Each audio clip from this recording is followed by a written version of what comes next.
Kalau di Pandemi COVID-19 semakin menggila. Ruangan RSUD Kalisari Batang sudah tidak lagi mampu menampung pasien. Puluhan pasien terpaksa antri dan dirawat di ruang seadanya. Di halaman, di selasar, bahkan pintu masuk instalasi gawat darurat. Kondisi pasien rata-rata harus memerlukan oksigen karena sesak nafas dan perlu perawatan intensif. Sejumlah pasien bahkan sudah menunggu 3 hari di luar ruangan, namun belum mendapatkan kamar perawatan. Mbak, ini yang sakit siapa, Mbak? Bapak. Bapak ya. Keluhannya? Sesak juga? Iya sih, cuman Batuk. kayak lemes. Sudah ada diagnosa belum? Udah. Apa? COVID juga? Enggak. Paru-paru. Sudah antri berapa hari ini? 3 hari. 3 hari di luaran kayak gini? Sudah ke berapa rumah sakit mencari kayak gini? Udah ke 4 rumah sakit ini. Rumah sakit ini? Ini banyak Batang juga? Belum dapat ruangan ya? Mereka tidak bisa berbuat banyak karena seluruh rumah sakit di daerah Batang hingga Pekalongan dan Pemalang juga sudah penuh.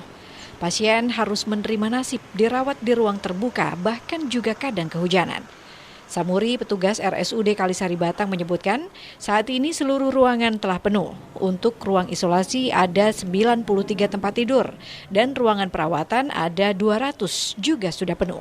Oke, jadi saat ini kami sudah menyediakan 93 tempat tidur, sudah 93 tempat tidur, dan ini masih berproses, insya Allah 24 lagi, jadi sekitar 117 tempat tidur. Yang sudah ditempati berapa?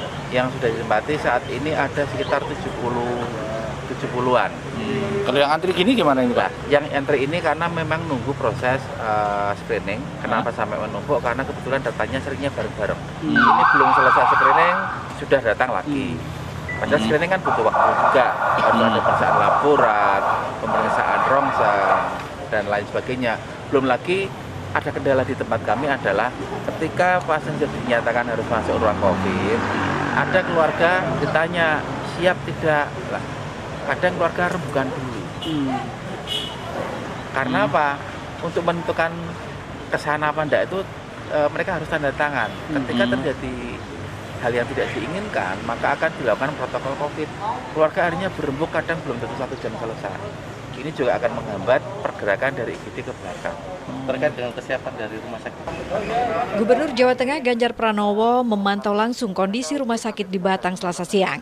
Ganjar menyebutkan saat ini pihaknya terus berupaya agar seluruh penderita COVID yang bergejala sedang hingga berat bisa dirawat dengan baik. Karena ruangan rumah sakit penuh, pemerintah akan membuat tenda darurat dan menyediakan fasilitas perawatan agar pasien tidak terlantar. Mengenai ketersediaan oksigen, Gubernur mengaku sudah berkoordinasi dari perusahaan yang menyediakan.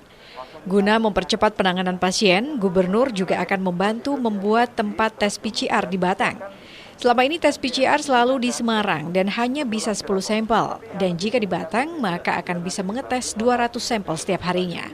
Kita minta semuanya, setelah saya kemarin sampaikan berapa, 7.000 sekian, saya minta untuk di lockdown semua. Nah sekarang kita tinggal meminta untuk pengawasannya itu agar bisa segera dilakukan. Kaitan dengan oksigen, kita sudah rapat dengan Menteri Menko, kemarin beberapa cara dilakukan, termasuk satu menyiapkan tabung. Beberapa yang punya tabung akan dipinjam kementerian yang akan melakukan itu, karena memang di Jawa nampaknya kebutuhannya sama-sama meningkat. Nah khusus yang di Jawa Tengah, karena pabrik yang di Kendal itu kapasitasnya kecil, maka nanti akan dibantu disuplai dari Jawa Barat dan Jawa Timur. Termasuk ada yang dari Morowali, ya, sehingga kita sedang siapkan penataannya. Mari dari perusahaannya sudah saya telepon, butuh waktu kurang lebih 3 hari, ya. Dari Kementerian Kesehatan juga sama, kurang lebih butuh waktu 3 hari. Pak Wamenkes sudah menyampaikan, maka ini biar bisa dilakukan. Nah di Batang saya sudah bagus, ekstensi tempat tidur juga sudah disiapkan, ya. SDM nanti Pak Bupati akan bicara, kita bantu dengan Pak Dinkes, ya. Mungkin relawan-relawan kita siapkan. Tapi karena Batang belum punya lab untuk PCR, kita akan bantu. Saya nanti bantu alatnya, Pak Bupati nyiapin tempatnya, SDM-nya. Biar kemudian testingnya di sini. Kalau sehari dibatasi 10, itu bukan kurang. Nggak ngaruh kalau 10 dengan kondisi seperti ini. Paling tidak sehari itu mesti siap di sini 200 gitu.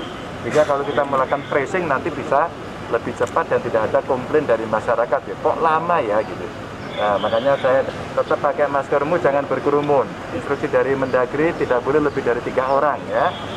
Terus kemudian kegiatan-kegiatan sosial keagamaan di rumah dulu semuanya.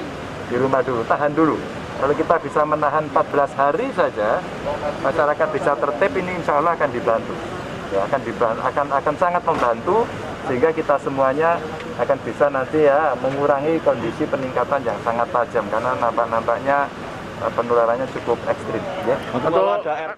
Gubernur menyebutkan untuk menekan angka penyebaran COVID-19, sebanyak 7.000 rukun tetangga di Jawa Tengah di lockdown. Semua kebutuhan warga yang di lockdown disediakan pemerintah dan juga program Jogo Tonggo. Chef Rabani, Batik TV melaporkan. Ditanggung dari mana? Ditanggung ada dari desa, ada dari